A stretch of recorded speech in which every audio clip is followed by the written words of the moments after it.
강한 자가 약한 자를 결박함이라는 제목으로 말씀을 전하도록 하겠습니다. 하나님 나라의 사역은 어떤 어려움이 있어도 실패하지 않습니다. 그 이유가 무엇일까요? 그것은 죄보다 은혜가 더 크기 때문입니다. 하나님께서 죄보다 강하시고 사탄의 세력보다 강하시기 때문입니다. 그래서 이 마가복음에서는 이 죄와 죄의 영향력으로부터의 자유를 나타내고 말씀하고 있습니다. 예수님께서는 더 큰 권위를 가지신 분이시죠. 죄보다 사탄보다 피조세계의 어떤 것보다 그 어떤 것보다 더 큰 권위를 가지신 분이십니다. 그래서 처음부터 예수님의 권위와 권세에 대하여서 우리로 하여금 그 말씀에 집중하게 합니다.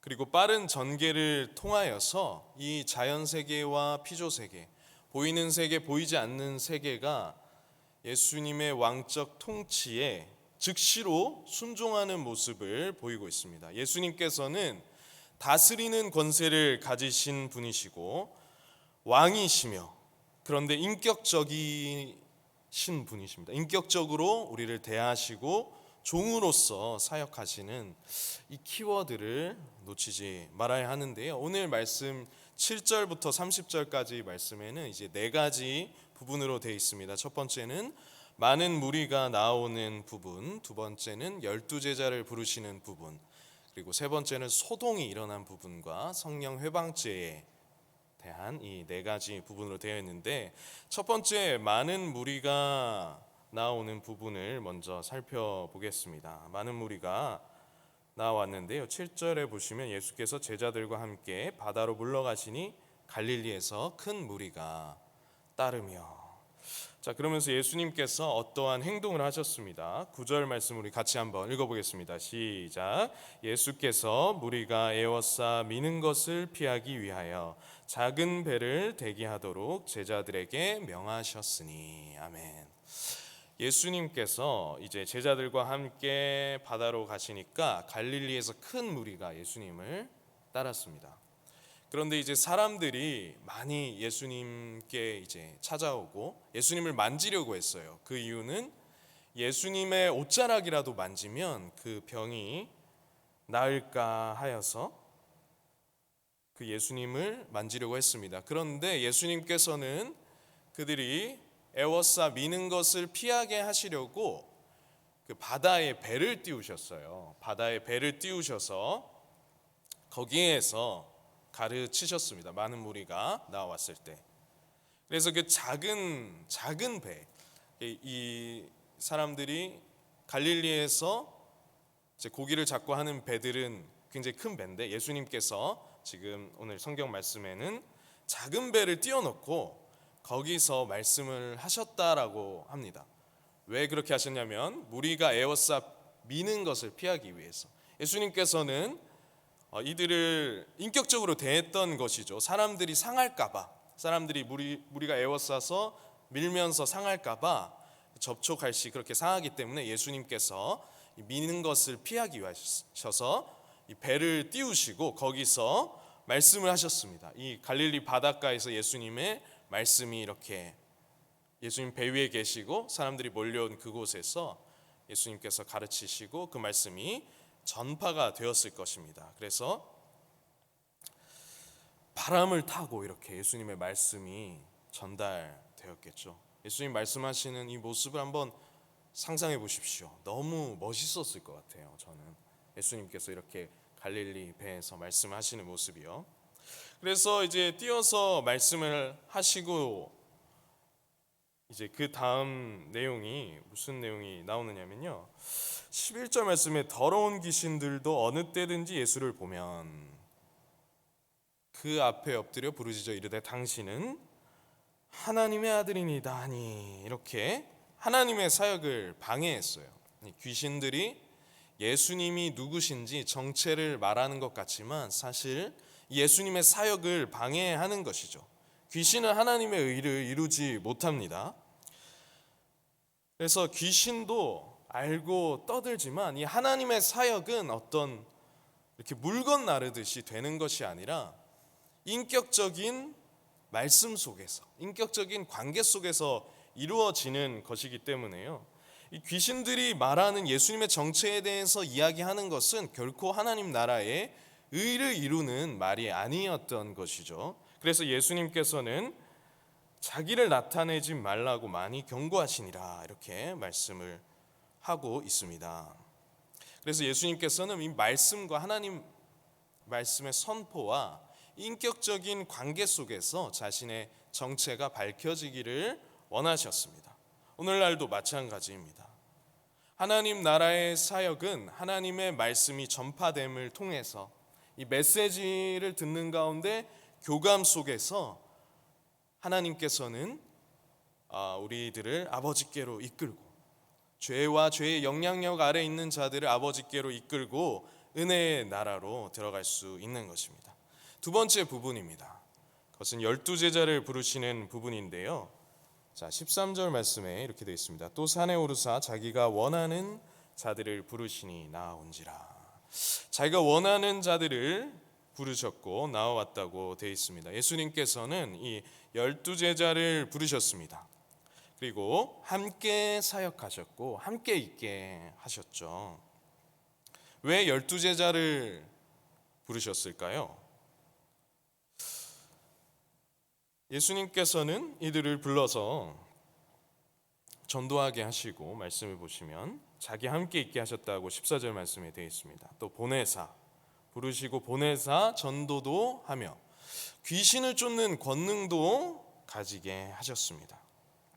예수님께서는 이 하나님 나라의 사역을 제자들과 함께 하시는 것이죠. 함께 하시고 함께 있게 하셔서 하나님 나라의 복음을 가르치고 나중에 이 미래 사역을 준비하게 되는 것이죠. 미래 사역을 준비해서 사도행전에 보면 이 제자들이 정말 하나님 나라의 사역을 하는 것을 볼 수가 있습니다. 불러서 전도와 죽기와 치유를 할 수 있는 권능을 주셨습니다. 그래서 이 제자들은 이제 다른 병행 본문에 보면 성경 말씀의 복음서에 보면은 귀신을 쫓아내는 것에 놀랐다고 말합니다. 그렇지만 예수님께서 궁극적으로 주고자 하셨던 것은 무엇이냐면 죄를 사하시는 권세입니다. 무슨 뜻이냐? 예수님께서는 이 치유 기적 그 자체를 목적으로 두는 것이 아니라 죄 사하는 권세, 궁극적으로 인간의 궁극적인 문제를 해결하는 하나님 나라의 복음을 말씀하셨던 것입니다. 이 죄와 사단의 영향력으로부터의 자유하는 일, 그 죄와 죄의 영향력으로부터 자유하는 일은 복음의 내용을 알게 하는데 그 목적이 있었습니다. 하나님 나라에 들어온 복이라는 것은 어떤 가시적인 부분에 제한된 것이 아닙니다. 그래서 예수님을 믿고 잘 되었냐 못 되었냐 이 수준을 넘어서는 것이 쉽지 않은 현실입니다. 그래서 유아 수준에 머물러 있는 경우가 많이 있지만 하나님께서 궁극적으로 우리에게 가르치고자 하시는 것은 죄사함의 권세와 그리고 그 죄의 영향력으로부터 자유하는 그 복음을 전하고 가르치시기를 바라셨어요. 그래서 그 증거로 3장 19절 말씀을 한번 읽어보시죠. 같이 읽겠습니다. 시작. 또 가룟 유다니 이는 예수를 판 자더라. 이 유다도 능력을 받았을 것입니다. 귀신을 쫓아내고 제자들에게 신유의 능력도 주셨죠. 그렇지만 유다는 예수를 팔았습니다. 그래서 그것이 피밭으로 불리고 그 유다의 결과가 이제 피밭으로 불리게 되었죠. 신유의 능력이 있으면 참 종일까요? 어떻게 이제 신유의 능력이 있고 사람을 병을 고치는데 그 사람이 하나님의 참종이 아닐 수가 있나요? 유다를 보면 알 수가 있습니다. 복음 사역직을 감당했음에도 불구하고 그는 예수를 판 자가 되었죠. 그래서 복음 사역직이 있어도 유다도 했다는 것을 우리가 기억할 때 이런 어떤 능력이 참 종임을 나타내는 것은 아니라는 것을 오늘 본문을 통해서 살펴볼 수 있습니다. 그럼 무엇이 참된 것이냐? 표적이 아니라 말씀과 성령, 하나님의 진리의 전파가 이 하나님의 복음의 내용을 알고 바르게 전하는 것이 중요하다라는 것을 알 수가 있습니다. 나중에 이제 예수님께서는 제자들로 하여금 이 하나님 나라의 사역을 계속해서 감당하게 하시기 위하여서 미래 사역을 준비하시는 목적과 함께 계속 자신과 같이 있게 하셔서 이 죄의 권세 아래 있는 자들을, 제자들을 포함하여서 죄와 죄의 영향력 아래 있는 자들을 불러내서 복음의 내용을 알게 하려는데 목적이 있었습니다. 그래서 그것들을 제자들은 배워야 했고, 예수님과 계속해서 같이 있으면서 예수님이 참으로 전하고자 하는 것이 무엇인지 그것을 함께 사역하고 함께 있으면서 배워야 했던 것이고, 마침내 제자들은 배워서 그 하나님 나라의 사역을 이어서 감당하게 됩니다. 자, 세 번째 부분은 소동이 일어난 부분인데요. 이제 20절에서 22절까지 말씀인데, 자, 20절 말씀 같이 읽어보겠습니다. 시작. 집에 들어가시니 무리가 다시 모임으로 식사할 겨를도 없는지라. 아멘. 식사할 겨를도 없으셨다라고 합니다. 게다가 이 예수님의 가족들, 이 친족들이 예수를 붙들러 나왔다라고 했습니다. 그가 미쳤다 하밀러라. 왜일까요? 예수님의 사역에는 소동이 일어났던 것입니다. 예수님께서는 왕이신가?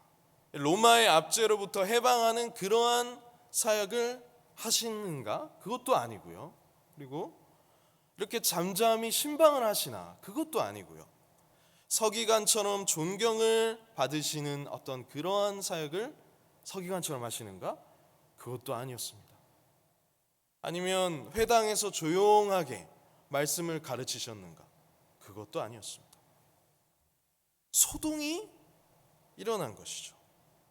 그래서 이제 가족들과 친족들이 예수님을 붙들러 왔습니다. 그러면 예수님의 사역은 대체 무엇이었을까요? 예수님의 사역은 성령의 감동으로 하는 사역이셨습니다. 예수님의 사역 가운데는 삼위 하나님의 사역으로 일하신 것입니다. 예수님이 지금 이렇게 사람들의 눈에는, 인간적인 눈에는 무언가 소동을 일으키고, 무언가 왜 이렇게 조용하게 존경받으면서 잠잠히 사역을 하시는 것도 아니고, 그렇다고 우리를 로마의 압제에서 구해주는 것도 아닌 인간적으로 봤을 때 그런 사역을 하셨는가? 하나님께서 일하고 계신 것이죠. 예수님을 통하여서. 그래서 나중에 이 예수님의 말씀 보시면, 다른 본문을 보시면 예수님께서 자의로 행하지 않으셨다라고, 아버지의 뜻대로 행하셨다라고 되어 있습니다. 아버지의 뜻대로 성령의 감동으로 삼위 하나님의 사역을 할 때, 인간적인 생각으로 봤을 때는, 실용적인 생각으로 봤을 때는 이 하나님의 사역이 마치 좋지 않은 것처럼, 이 가족들과 친족들은 미쳤다 하밀러라 이렇게 얘기를 하잖아요. 하나님의 사역이 마치 인간적인 눈으로 봤을 때는 이것이 맞지 않다. 그래서 그렇게 보일 수가 있는 것이죠. 그러나 우리가 실용주의적인 생각으로 하나님의 사역을 봐서는 안 됩니다.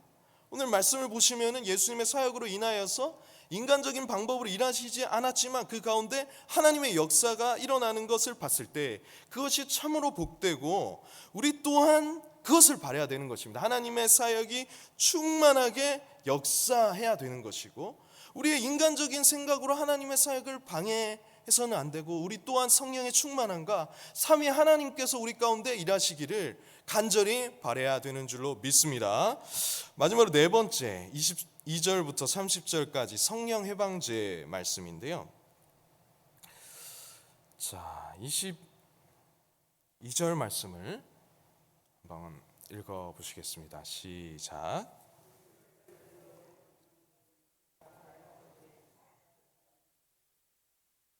귀신을 쫓아낸다 하니. 아멘.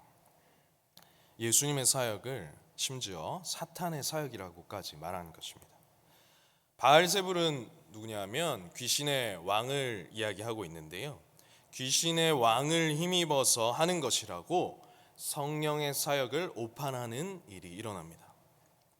그래서 예수님께서 23절 말씀을 보시면 그들을 불러다가 비유로 말씀하시되, 예수님께서 비유로 말씀을 하셨습니다. 그러면서 사탄이 어찌 사탄을 쫓아낼 수 있느냐 이렇게 말씀하셨던 것이죠. 자, 보시면 이 나라가 분쟁하면 어찌 그 나라가 바로 설 수 있겠느냐. 이 집안 싸움을 하면 어떻게 그 나라가 설 수 있겠냐라는 것이죠. 예수님 보고 이 사탄의 왕, 귀신의 왕의 힘을 입어 사역을 한다고 하니까 사탄은 자기들끼리 싸우는 것이 아니라는 것입니다. 그렇게 하면 그 나라가 설 수 없다고 이제 비유로 말씀을 하셨죠. 오직 두 가지 나라가 있을 뿐입니다. 하나님 나라와 사탄의 세력, 두 가지 세력이 있을 뿐입니다. 그러면서 예수님께서 하시는 말씀이 27절 말씀이 이렇게 나와 있습니다. 사람이 먼저 강한 자를 결박하지 않고는 그 강한 자의 집에 들어가 세간을 강탈하지 못하리니 결박한 후에야 그 집을 강탈하리라. 예수님께서 지금 말씀하시는 것은 무엇이냐면요, 예수님께서 더 강한 자임을 나타내시는 것입니다. 더 강한 자인 예수께서 사탄의 세력을 결박하신다는 것을 말씀하시는 것입니다. 이렇게 하나님의 은혜가 임하고 있는 사역을 하시고 계신 것이죠. 성령의 사역을 사탄의 사역으로 오인하는 이들에게 비유로 말씀하시며, 사람끼리 이렇게 한 것은 사람의 모든 죄와 모든 모독하는 일은 사하심을 얻되 성령을 모독하는 자는 영원히 사하심을 얻지 못한다 라고까지 분명히 경고하시며 말씀을 하셨습니다. 인간의 대부분 죄들은 어떻게 짓는 것일까요? 그것은 어리석음과 무지에서 대부분 비롯된 것입니다. 그런데 오늘 이 말씀은 예수님께서 분명히 극악한 죄라고 말씀하고 계시죠. 충격적인 사실 무엇입니까? 이 죄는 사함을 받지 못한다는 것입니다. 영원한 저주 가운데 있다라는 것입니다. 왜 그렇습니까? 예수님께서는 지금 죄와 죄의 영향력으로부터 자유하게 하는 일을 하고 계시죠. 그런데 이들은 3장 초반부에 보시면은 처음부터 이제 사전에 계획을 해서 예수님을 고발하려고 악의적으로 이제 주시합니다. 3장 2절 말씀에 예수를 고발하려 하여 안식일에 그 사람을 고치시는가 주시하고 있거늘. 그래서 예수님께서 손 마른 사람에게 이르시되 한가운데 일어서라 하고 그들에게 물어봅니다. 선을 행하는 것, 악을 행하는 것, 생명을 구하는 것과 죽이는 것 중에 어느 것이 옳으냐? 이들이 잠잠한 거예요. 왜냐하면 예수님을 고발하려고 그 자리에 있기 때문에. 예수님이 지금 이 치유와 기적들을 행하시면서 하나님 나라의 복음을 이들에게 전파하고 계시고 참된 안식을 가져오고 계시는데 이들은 고발하려는 생각으로 가득 찬 거예요. 하나님 앞에서 진실한 마음이 아닌 것입니다. 그래서 예수님께서 이 마음을 보고 탄식을 하세요. 5절 말씀해 보시면 마음의 완악함을 탄식하사 노하심으로 그들을 둘러보셨다라고 되어 있습니다. 이들은 고의적으로 하는 것이죠. 사전에 계획을 해서 회개하지 않습니다. 예수님의 경고를 듣지 않습니다. 이러한 실체를 가지고 있는 것이죠. 이 성령 회방죄라는 것은 어떠한 것입니까? 사하심을 받지 못하는 것은 어떠한 것입니까? 회개하지 않는 것입니다. 고의적으로 회개하지 않는 아주 악의적인 것이죠. 우리가 배도에 대한 경고를 들었을 때 믿는 사람이 중간에 탈락할 수 있는가라는 생각을 하게 되고 우리는 두려움을 가지게 되죠. 믿는 사람이, 예수님을 믿는 사람이 구원에 탈락을 할 수 있는가? 이 문제가 오랫동안 신학의 난제였습니다. 그러나 어떻게 했습니까? 하나님의 택자와 믿는 자들은 그 말씀을 듣는 것입니다. 하나님께서 경고하시고 배도에 대한 경고의 말씀을 하시고 그들을 노하시면서까지 말씀하실 때 그들은 돌이키게 되는 것이죠. 믿는 사람들, 하나님의 택한 사람들은. 근데 지옥 갈 자는 어떻겠습니까? 듣지 않습니다.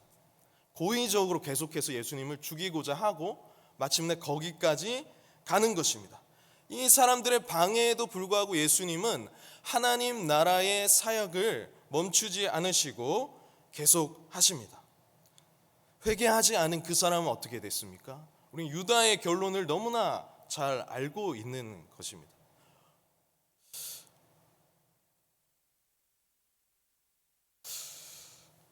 이제 앞으로 나오는 이야기에는 이 하나님의 나라의 사역이 한없이 신선하고 솟구치는 깊은 행복감 가운데 있으며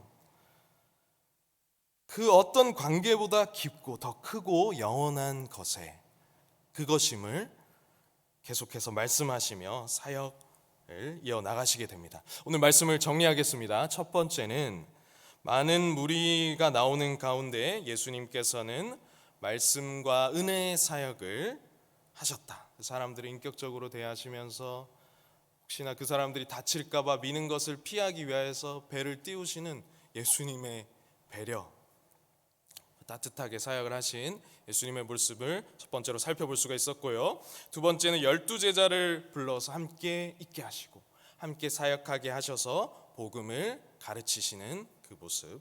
세 번째로는 소동이 일어나서 실용주의적인 사고로 하나님 나라의 사역을 보는 자들에게 예수님의 사역이 성령의 감동하심과 하나님의 삼위 하나님의 사역이었음을 가르치시고 인간의 생각을 뛰어넘는 그 충만함이 없다라는 것을 우리가 말씀을 통해서 확인할 수가 있었습니다. 마지막으로 네 번째는 고의적으로 회개하지 않고 경고를 듣지 않는 그 결과에 대하여서 유다를 통해서 우리는 충분히 그 결과를 알 수가 있고 이 성령의 회방죄, 성령 회방죄에 대해서 우리가 말씀을 살펴봤습니다. 여러분 기억하십시오. 죄보다 은혜가 크다는 것을 기억하십시오.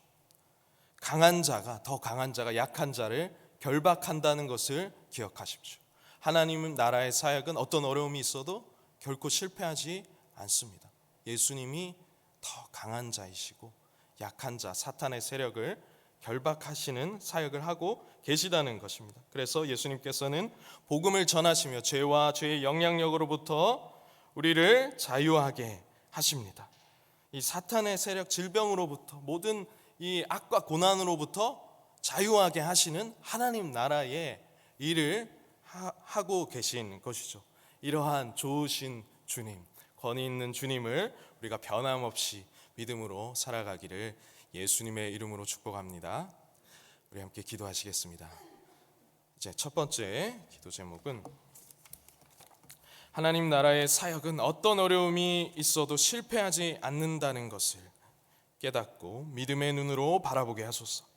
고의적으로 회개하지 않고 듣지 않는 결과가 무엇인지 기억하고 우리를 인격적으로 대하시는 예수님의 복음을 바로 알고자 하고 바르게 전하게 하소서. 세 번째는 실용주의적 사고를 벗어나 예수님께서 보여주신 성령의 감동하심과 삼위 하나님 안에 있는 충만함을 누리게 하시고 죄와 죄의 영향력으로부터 자유하게 하여 주소서. 들은 말씀대로 우리가 기도하시도록 하겠습니다. 기도합니다. 살아계신 하나님 아버지, 감사합니다. 오늘 시간 아버지 앞에 이렇게 나왔습니다. 하나님, 내 눈에 보기에 어떠하든지 하나님 나라의 사역이 실패하지 않는다는 것을 바라봅니다. 어떤 어려움이 있어도 믿음의 눈으로 바라볼 수 있도록 하여 주시옵소서. 하나님, 고의적으로 회개하지 않고 듣지 않는 결과는 피바시였습니다. 유다의 교훈을 통하여서 하나님 저희가 살펴볼 수 있었습니다.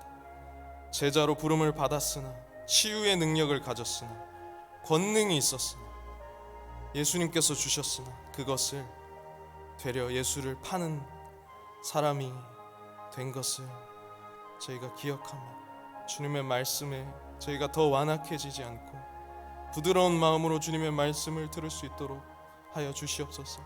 하나님, 성령의 권능으로 삼위 하나님께서 저희 가운데 일하실 때에 하나님의 그 크신 은혜를 바라보게 하여 주시고 그 가운데 있는 하나님 안에 있는 충만을 저희도 누리게 하여 주시옵소서.